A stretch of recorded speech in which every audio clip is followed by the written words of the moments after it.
alone with them under loveless sheets, the Cupid's bows pulled tight, ready to fire, shot with love, fired with hate, delivered with anger. Yet, I did it anyway. There is power in words and voice. Love can impale, abuse can impale, they strike from lips. But no, that's not quite the beginning of it all. There are many beginnings. It all depends on at what point we start to define ourselves. I wrote that many years ago, and it's something I come back to repeatedly. We think of life, memory, and narrative as something linear. We are born, we grow, love, and lose, and we die. There's a clear beginning and a clear end, but I've come to learn that's not the full story. Trust me, this isn't the beginning, nor is it the end.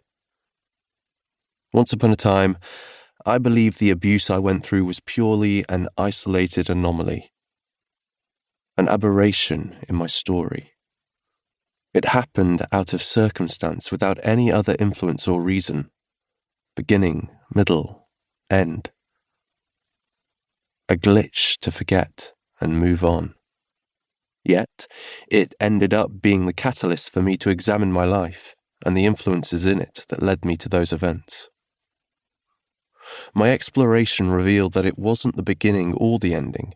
It was all part of a bigger chain of events and circumstances that I didn't know about until recently, but have shaped so many of my relationships, including the relationship with myself. Only with time can you peel back the layers. Once there is nothing left to cover it, you see it for what it was. Experiencing abuse so often isn't an isolated event with a clear beginning and end. It can be longitudinal and cumulative across a lifetime. There are years of other people, lovers, trauma and abuse from childhood and early adulthood, and from before we were born, that we weave together to lead us to that point.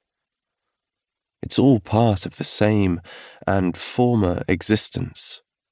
Nothing is destroyed, it simply changes.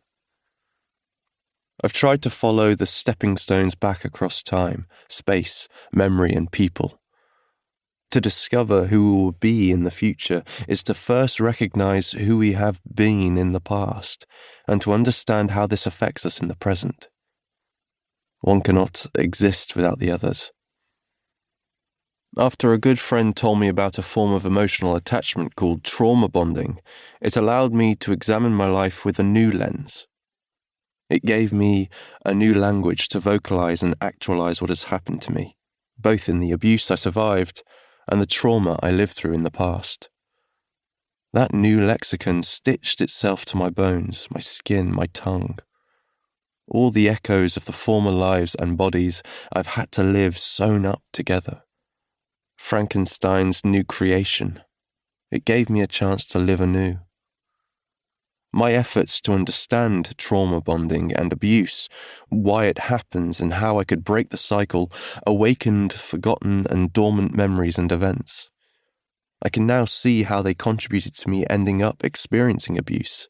Coming out the other side of a cycle of abuse was a critical point that forced me to understand my past in the hope of creating a new beginning. It allowed me to understand that the beginning of those relationships started many years before, even before I was alive.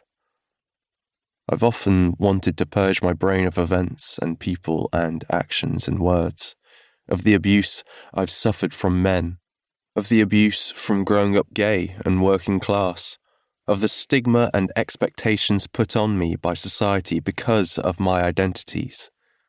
These experiences are written across, on, and in my body. They regenerate even as the skin sheds and grows anew, when my body feels a new one against it, when I am under half-empty sheets thinking of the streets I ran down barefoot as a child, the life I could have had if everything had been different. They wait to unfold and bloom. The memories of the past become the memories of the future. I'd love